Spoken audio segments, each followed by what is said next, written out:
जय श्री राम।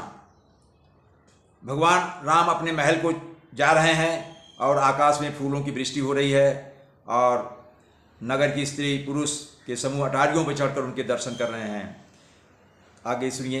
कंचन कलश विचित्र समारे सबई धरे सज निज द्वारे बंधन वार पताका केतु सबनि बनाए मंगल हेतु। सोने के कलशों को विचित्र रीति से अर्थात विचित्र ढंग से मणि और रत्नों से सुशोभित कर दिया है और सजा दिया गया है पूरे नगर को।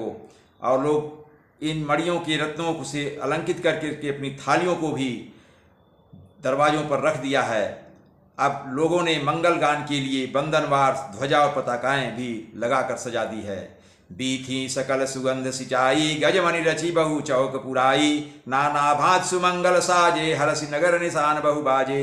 सारी गलियां सुगंधित द्रवों से सिंचाई गई हैं अर्थात सुगंधित पदार्थों का फवारा मारा गया है।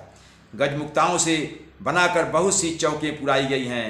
अनेकों प्रकार के सुंदर मंगल और साज सजाए गए हैं और हर्षपूर्वक नगर में बहुत से डंके बजने लगे, तरह तरह के बाजे बनने लगे, नगाड़े बजने लगे।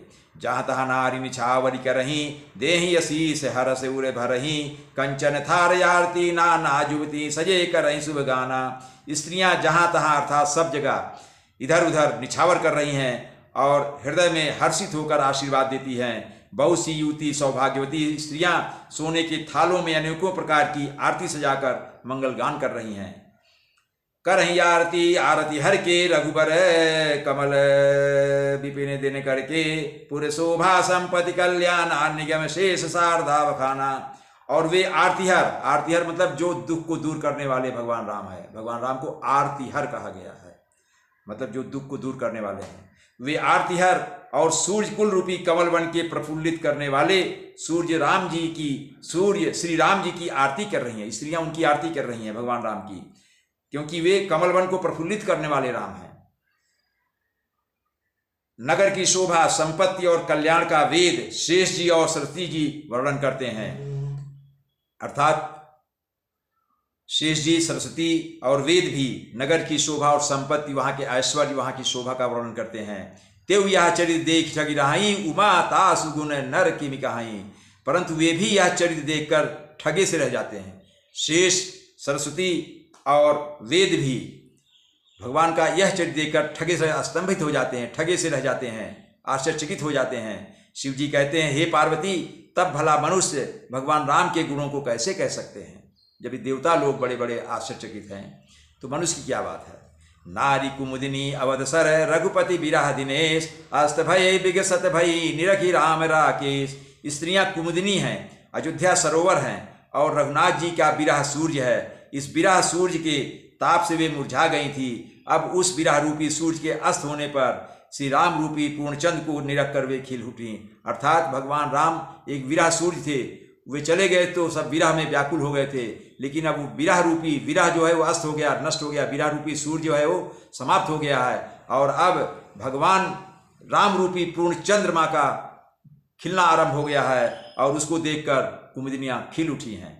हो ही सगुन शुभ विविध विधि बाजही गगन निशान पुर नर नारी सनाथ करी भवन चले भगवान। अनेक प्रकार के शुभ शकुन हो रहे हैं, आकाश में नगाड़े बज रहे हैं। नगर के पुरुषों और स्त्रियों को सनाथ करके भगवान श्री रामचंद्र जी महल को चले। स्त्रियों और पुरुषों को भगवान ने कैसे सनाथ किया? सनाथ का मतलब उनको दर्शन अपना दिया। दर्शन पाने से, भगवान राम का दर्शन पाने से नगर के स्त्री पुरुष सब कृतज्ञ हो गए, धन्य हो गए। प्रभु जानी कय कई लजानी प्रथमता सुगृह गए भवानी ताई प्रबोधि बहुत सुख माना पुनि निज भवन गमन हरि कीन्हा। शिव जी कहते हैं, हे भवानी, प्रभु ने जान लिया कि माता कैकेयी बहुत लज्जित हो गई है, इसलिए वे पहले उन्हीं के महल को गए। भगवान राम को जब लगा कि माँ कैकेयी बहुत लज्जित है, उनके चेहरे को देखकर, उनके हाव भाव को देखकर, शारीरिक भाव प्राकट्य जो हो रहा था उसको देखकर वो समझ गए बहुत दुखी हैं। इसलिए भगवान राम पहले उन्हीं कैकेयी के महल में गए और उन्हें समझा बुझाकर बहुत सुख दिया। फिर श्रीहरि ने अपने महल को गमन किया। कृपा सिंधु जब मंदिर गए पूरे नर नारी सुखी सब भय गुर वशिष्ठ दुजलिए बुलाई आज सुघरी सुदिन समुदायी। कृपा के समुद्र श्री राम जी जब अपने महल को गए, यहाँ मंदिर शब्द आया, जब मंदिर गए, मंदिर मतलब महल यहाँ है, कृपा के समुद्र श्री राम जी जब अपने महल को गए तब नगर के स्त्री पुरुष सब सुखी हुए। गुरु वशिष्ठ जी ने ब्राह्मणों को बुला लिया और कहा, आज शुभ घड़ी है, सुंदर दिन है और सभी शुभ योग है, इसलिए भगवान के राज्य तिलक की तैयारी किया जाए। सब द्विज देहु हरसि अनुशासन, रामचंद्र बैठहि सिंहासन। मुनि वशिष्ठ के वचन सुहाए, सुनत सकल विप्र नियति भाए। और वशिष्ठ जी कह रहे हैं, आप सब ब्राह्मण हर्षित होकर आज्ञा दीजिए जिसमें श्री रामचंद्र जी सिंहासन पर विराजमान हों। वशिष्ठ मुनि के सुंदर वचन सुनते ही सब ब्राह्मणों को बहुत अच्छा लगा, बहुत ही आनंदित हो गए। कहा ही वचन मृदु विप्र अनेका, जग अभिराम राम अभिषेका। अब मुनिवर विलंब नहीं की जय, महाराज कहाँ तिलक करी जय।